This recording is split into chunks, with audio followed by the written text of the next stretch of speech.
I said to somebody the other day, content strategy is basically just, it's like a business plan.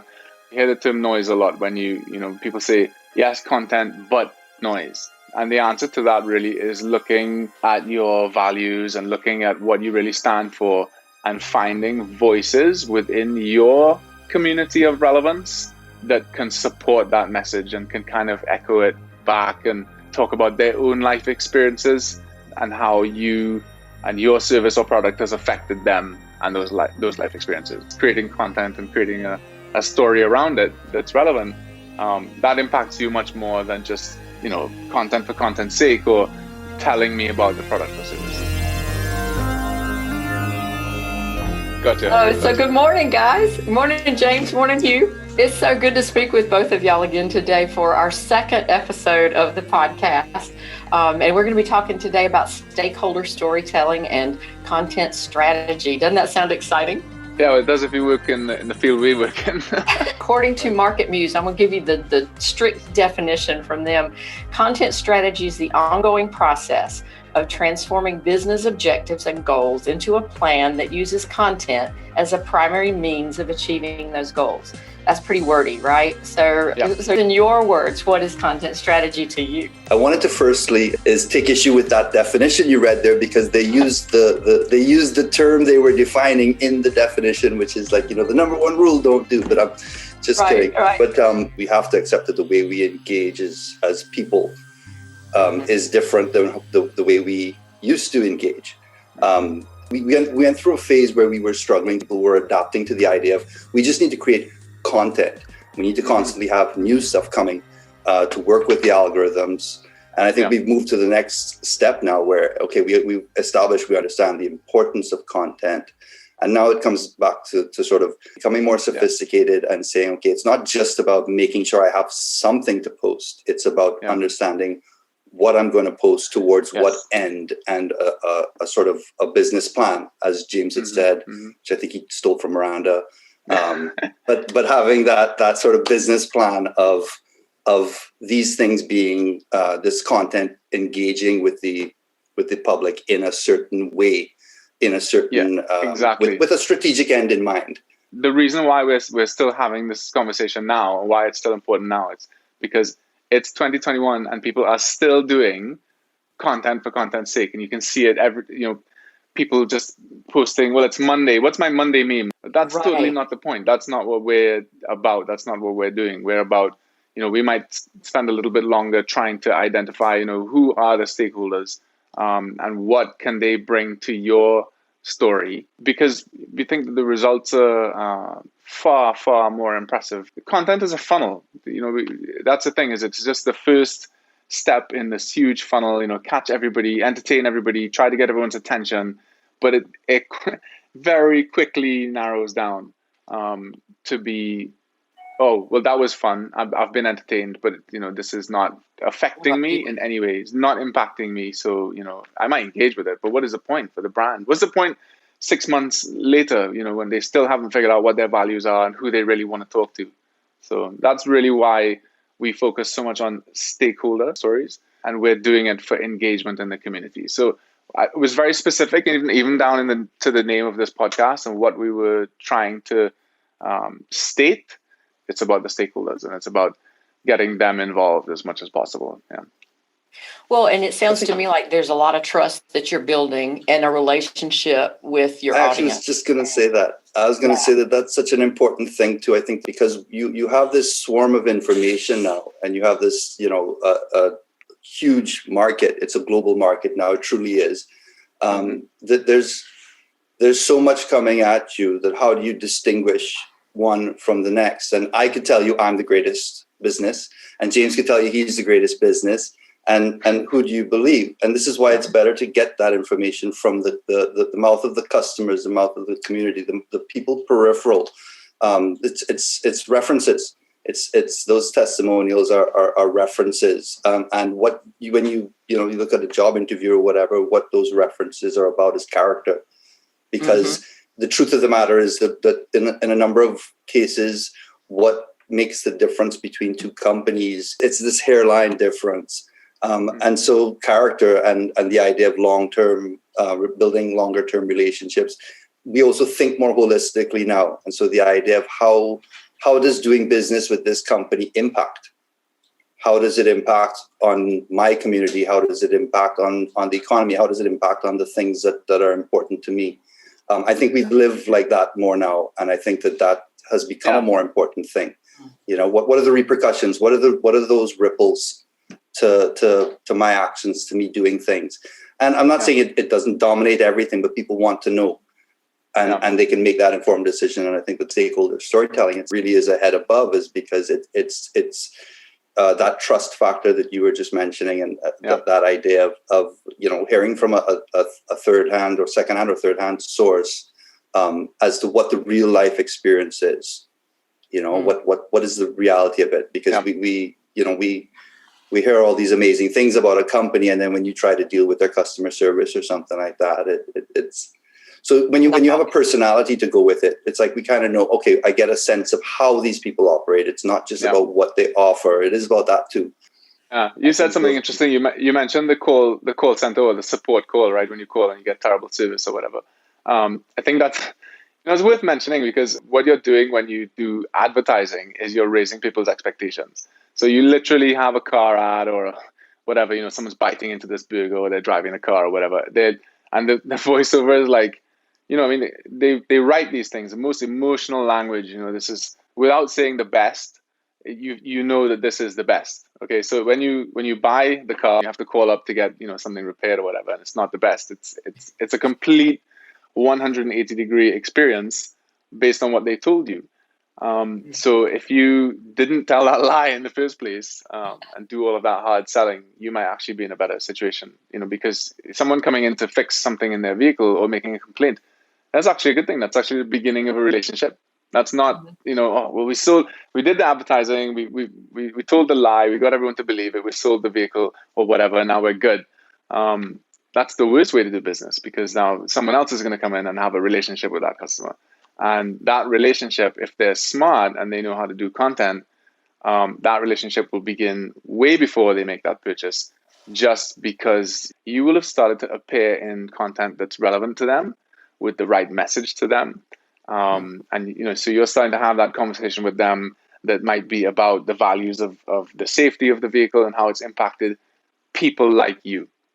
And that's a completely different proposition now. And if I buy that car and there's something wrong with it, when I take it back, I haven't gone down this road of like, oh man, I feel a bit like a fool, for believing the lie in the first place. And now when I go to have that support experience, maybe I've got an attitude or whatever. So content fixes everything. It's an interesting difference, right? Because you talk about the commercial, and the truth of the matter is that's an advertising company coming up with something.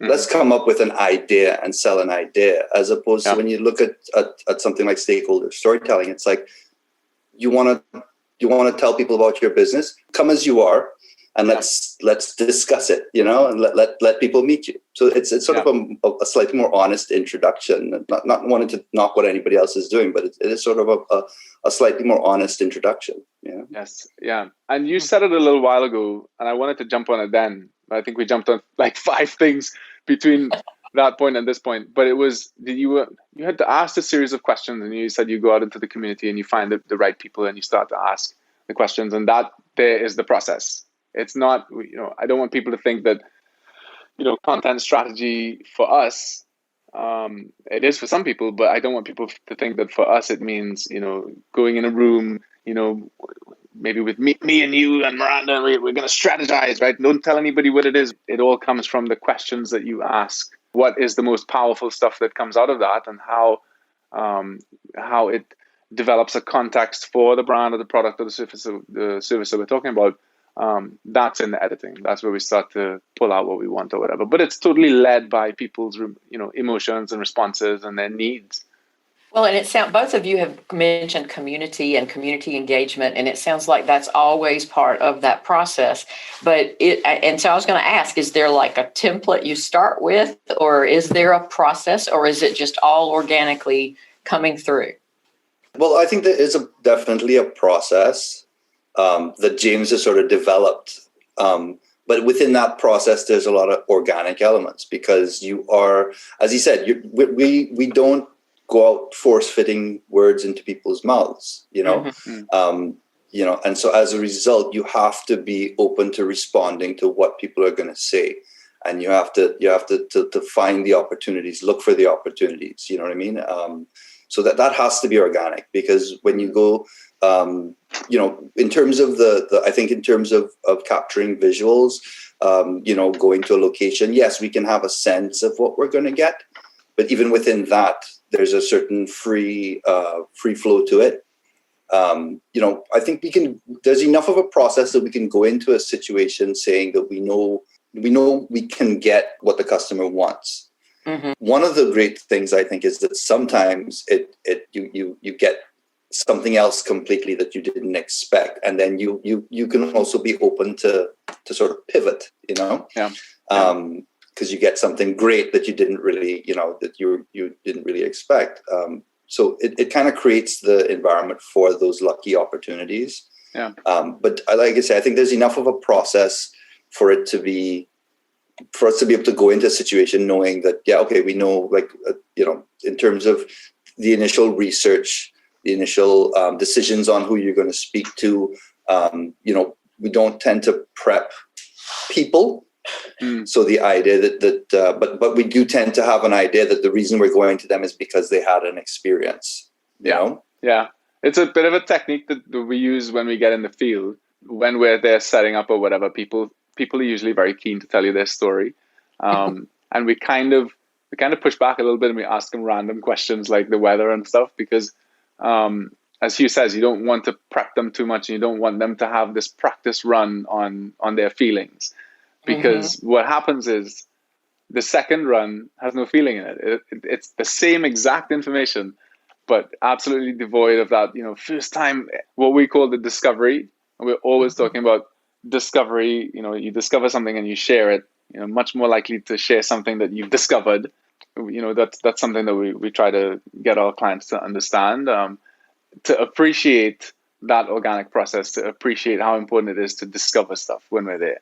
And not to write the questions. Some people write, they write the questions beforehand. They send them to the interview subjects that they're going to talk to, and they also include we'd like you to answer the following.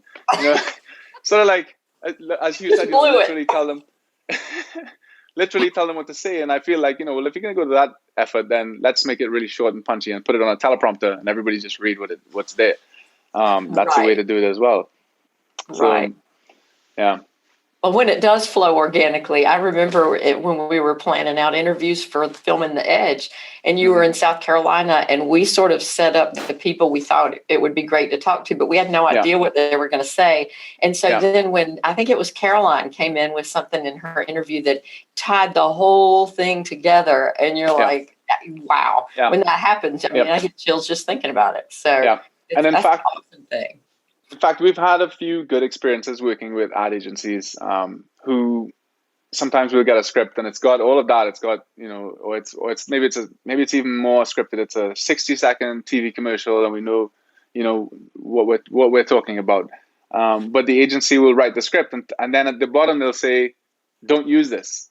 Please come back with, what the people actually feel like."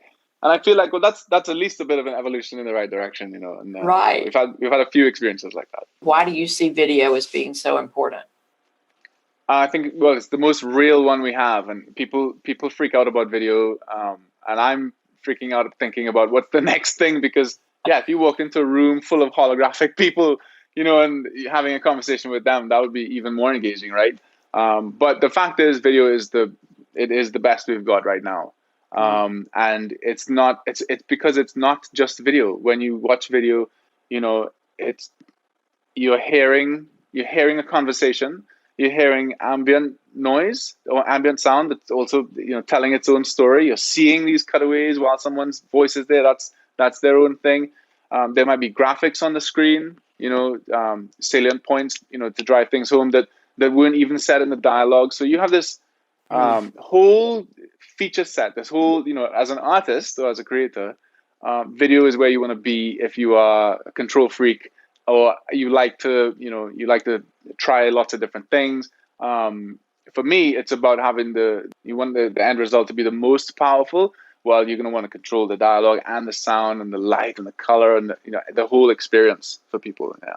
So that's why I think video is so powerful. Are there any audience questions from our last episode? A lot of people want to know what the process looks like, because they hear content strategy, they hear video storytelling, they hear what it can do, they see the product and they get scared because they see their face on it.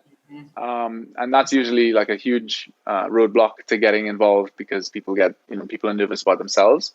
And they want to know, what is the process? How do you get these moms and teachers and doctors and nurses and just whoever to go on camera and appear to be so comfortable and just doing their thing, when every time I try to go on camera, and even me, because I wouldn't say even me, it's extremely difficult, and you make all these mistakes and you say a lot and that stuff.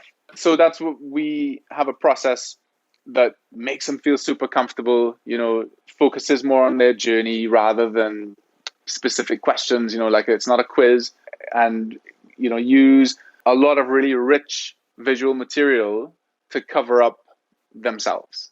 At the end of the day, that's, just put it in plain English, where covering up themselves so they don't have to see their face all the time, and it makes it more interesting for everybody else as well. And at the end of it, they're like, oh, wow, it's super in my comfort zone here, because you've seen and shown everyone what it's actually like. I don't feel like I was, the center of everyone's attention for too long.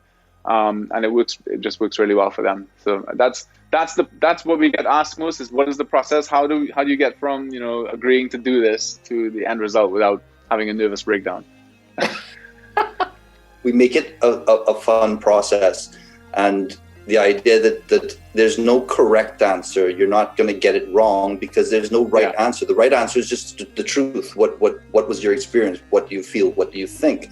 So it's not about, it's not about getting it. It's not a quiz, as James was saying. And I think part of the thing that makes it interesting and that makes it somewhat different as well is that because it's an organic process, we are engaged in what is happening. It's fresh and new, that discovery that James talked about. We are engaged in it more than perhaps if we had a script and we were like, we'll run with that, we'll roll the camera, but we'll be asleep in our mind counting sheep.